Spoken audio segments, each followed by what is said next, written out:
पढ़ेंगे chapter number 1 जिसका नाम है कंप्यूटर एक परिचय। तो आपको अब एज सब्जेक्ट कंप्यूटर मिला है तो हम कंप्यूटर के बारे में पढ़ते हैं। वैसे आपने फर्स्ट क्लास में सेकंड क्लास में कंप्यूटर जरूर पढ़ा होगा, उसमें आपने सब कुछ सीखा होगा कि कंप्यूटर कैसा होता है, कंप्यूटर कितने प्रकार का होता है, कंप्यूटर में कितनी कितनी डिवाइसेस होती हैं। तो आइए हम इस चैप्टर में भी यही पढ़ें। निम्नलिखित में से कौन सा कंप्यूटर का मॉनिटर है? ये तो आप लास्ट क्लास में पढ़ चुके हैं कि ये हमारे कंप्यूटर का मॉनिटर है। ठीक है, चलिए आगे देखते हैं। कंप्यूटर एक इलेक्ट्रॉनिक डिवाइस है। कंप्यूटर को इलेक्ट्रॉनिक डिवाइस क्यों कहा जाता है? क्योंकि ये बिजली पर चलती है। इलेक्ट्रॉनिक मतलब इलेक्ट्रिसिटी से ये वर्क करती है, इसलिए हम उसको क्या कहते हैं? एक इलेक्ट्रॉनिक डिवाइस।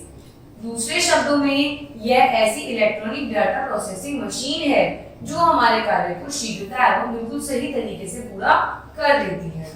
ये इस तरह की मशीन है कि हम इसे जो भी काम देते हैं उसे बिल्कुल सही तरीके से और मनुष्य से भी ज्यादा जल्दी ये हमें कर दे देती है। पर वो कैसे करके देखती है? अपनी प्रोसेसिंग की मदद से। अपने डेटा प्रोसेसिंग को मशीन के अंदर होता है तो ये हमारा काम शीघ्रता से और बिल्कुल सही ढंग से हमें कर दे देती है। कंप्यूटर विभिन्न उपकरणों से मिलकर बना होता है। ये तो हम भी जानते हैं कि सिर्फ मॉनिटर से ही कंप्यूटर नहीं माना जाता। कंप्यूटर में मॉनिटर भी होता है, कीबोर्ड भी होता है, माउस होता है, सीपीयू होता है, यूपीएस होता है।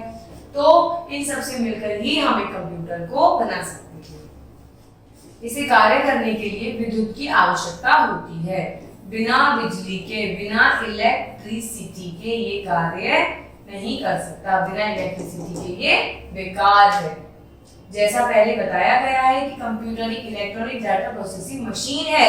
आइए इसके बारे में जानकारी प्राप्त करते हैं। तो इसमें हमने देखा कि कंप्यूटर को बिजली की सख्त आवश्यकता है काम करने के लिए।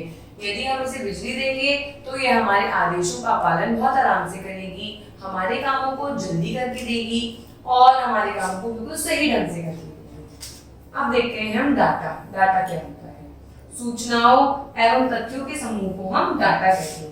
जैसे कि आपने अपने एग्जाम दिए, आपके मार्क्स आए, तो आपके मार्क्स जहाँ पे भी रिकॉर्ड करे जाते हैं उसे हम क्या कहते हैं? वो भी एक तरीके का डाटा ही है।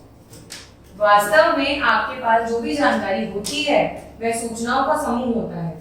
जैसे आपकी जन्म तिथि, आपका नाम, आपका पता, ये आपका क्या है? आपका डाटा ही तो है। ये सूचनाओं का समूह डाटा कहलाता है। प्रोसेसिंग क्या होती है? किसी भी डाटा का परिणाम निकालने के लिए कंप्यूटर जो क्रिया करता है उसे प्रोसेसिंग कहते हैं। इसका अर्थ है आपके द्वारा दिए गए आंकड़ों की तुलना एवं उनकी गणना करना। आपने कंप्यूटर को कोई निर्देश दिया अपने डाटा में कुछ करने का, तो वो कंप्यूटर जो उस पर कार्य करता है उसे हम क्या कहते हैं? प्रोसेसिंग कहते हैं। परिणाम दिए गए निर्देशों एवं संकेतों के आधार पर अंत में जो आवश्यक सूचना आपको प्राप्त होती है उसे परिणाम कहते हैं। उदाहरण के लिए यदि आप 14 गुणा 2 का परिणाम जानना चाहते हैं तो आपको 14 गुणा 2 अपने कंप्यूटर में डालना पड़ेगा। ये हमारा क्या हो गया? डाटा हो गया। कंप्यूटर इन आंकड़ों की गुणा करेगा। गुणा करने को हम क्या करेंगे? प्रोसेसिंग कहेंगे, प्रोसेस करेगा और इस क्रिया को प्रोसेसिंग कहते हैं। जब कंप्यूटर ये दिखा देगा 28 तो ये उसका क्या होगा? परिणाम कहलाएगा। तो कंप्यूटर किस तरीके से काम करता है? हम डाटा इसमें डालते हैं, फिर ये उसको प्रोसेस करता है और प्रोसेस करने के बाद हमें इसका रिजल्ट मतलब आउटपुट मिलता है। इस तरीके से हमारी इलेक्ट्रॉनिक मशीन काम करती है। इस प्रक्रिया से संबंधित कुछ अन्य प्रकार देखते हैं।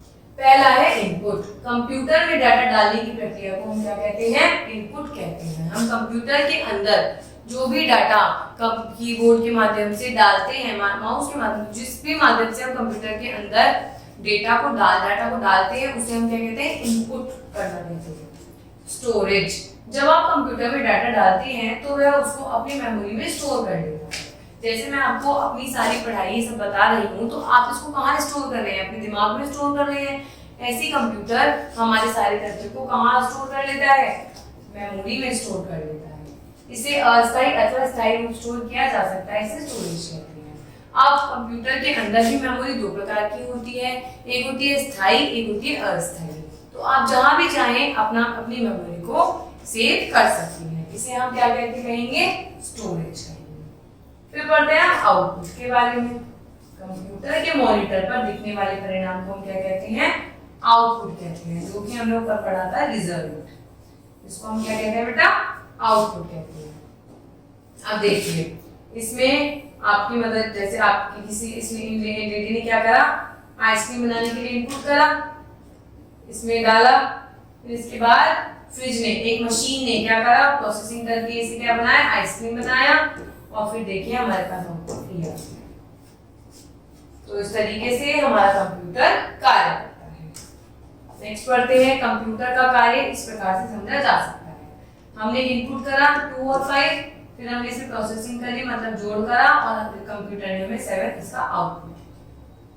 इस प्रकार कंप्यूटर हमारे द्वारा दिए गए इनपुट के अनुसार परिणाम देता है।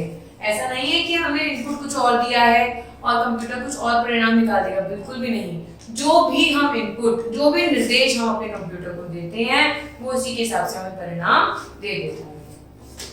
आपको क्या परिणाम प्राप्त हुआ, यह इस बात पर निर्भर करता है कि आपने किस प्रकार अपना डेटा उसमें डाला है।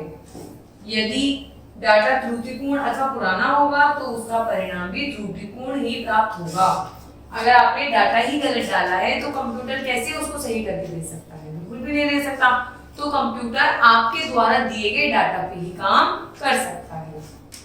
अतः यह अत्यंत आवश्यक है कि आप कंप्यूटर में सही एवं नवीनतम डाटा ही डालें। कंप्यूटर को जैसा निर्देश दिया जाता है वह उसी प्रकार की क्रिया करता है। कंप्यूटर को हम कहेंगे जोड़ करना है तो वो अपनी मर्जी से घटाएगा नहीं, वो जोड़ ही करेगा। कंप्यूटर को हम कहेंगे कि गुणा करना है तो वो अपनी मर्जी से भाग नहीं कर सकता, वो गुणा ही करेगा। आप उसको जैसे भी निर्देश दोगे, जिस भी डाटा पे काम करने के लिए दोगे, कंप्यूटर उसी पे काम करता है। यह बहुत परिश्रमी एवं तीव्र गति से कार्य करने वाली मशीन है। तो हम सभी जानते हैं कि हम कंप्यूटर का यूज क्यों करते हैं, क्योंकि ये हमसे भी तेजी से काम कर सकती है। परंतु इसे मूक मशीन भी कहा जाता है।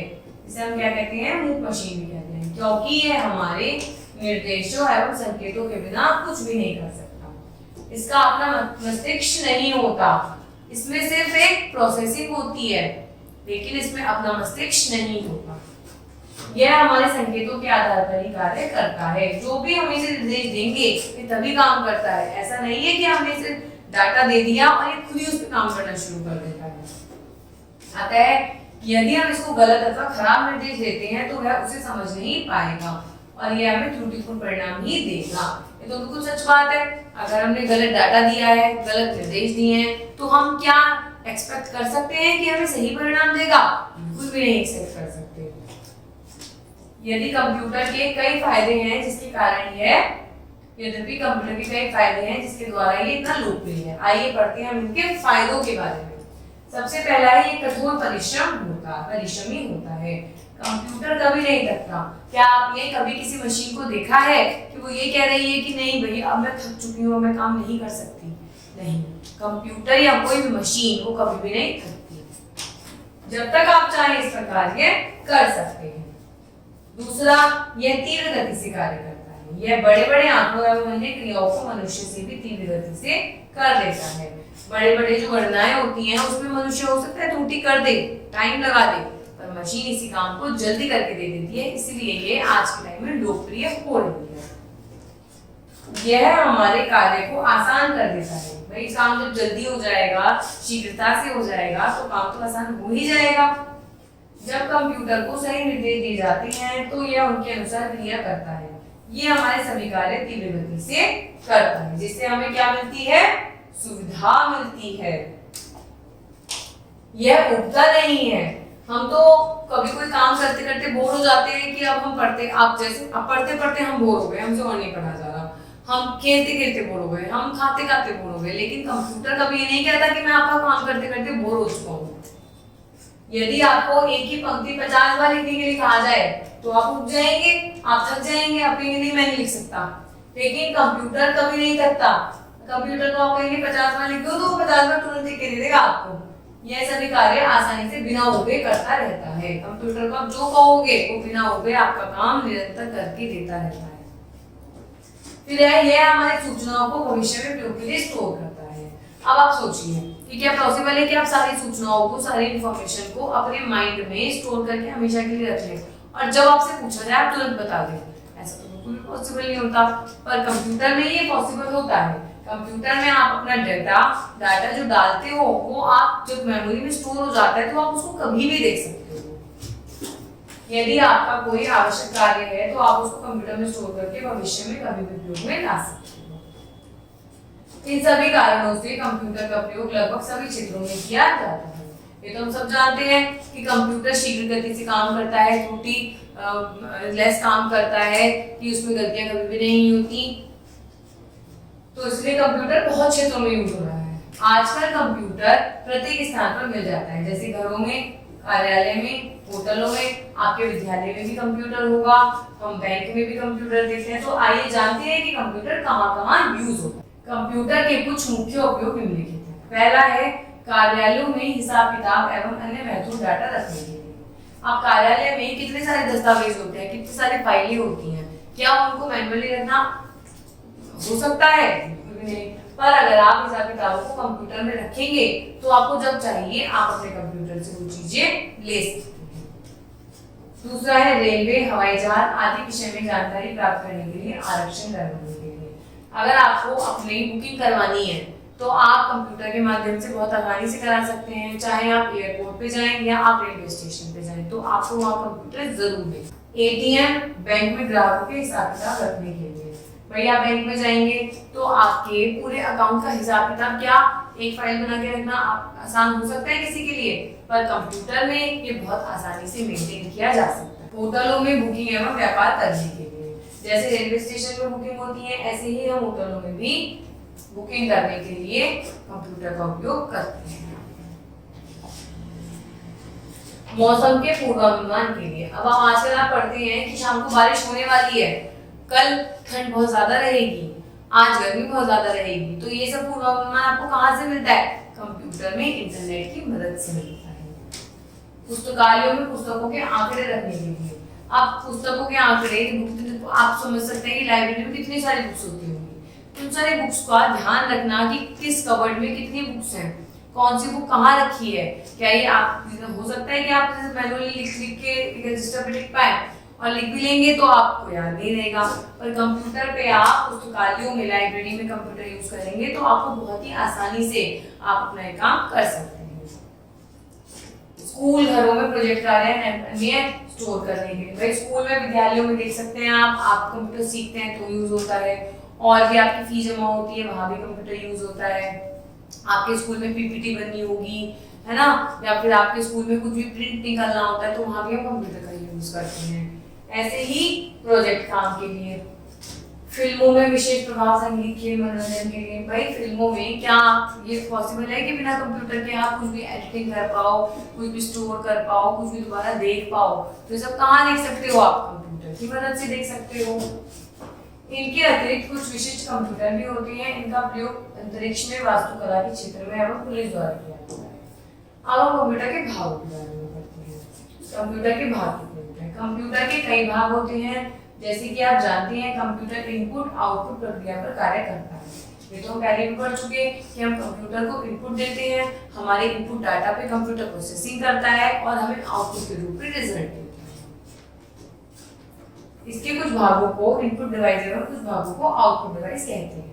ठीक है, कुछ उपकरण प्रोसेसिंग का कार्य करते हैं। इन चित्र में कंप्यूटर के विभिन्न भागों को दर्शाता है। इस पुस्तक में आगे हम इसके प्रत्येक भाग के विषय के बारे में पूरी जानकारी प्राप्त करेंगे। देखिए कंप्यूटर के भाग, ये रहा माउस, ये रहा आपका कीबोर्ड, ये आपके स्पीकर, सीपीयू, मॉनिटर, ये सब क्या है? ये सब कंप्यूटर के भाग हैं। इनकी मदद से कंप्यूटर हमें हमारे कार्य को सफलतापूर्वक करके हमें हमारे निर्देशों के अनुसार हमारे डेटा पे काम करके हमें आउटपुट देता है। Thank you.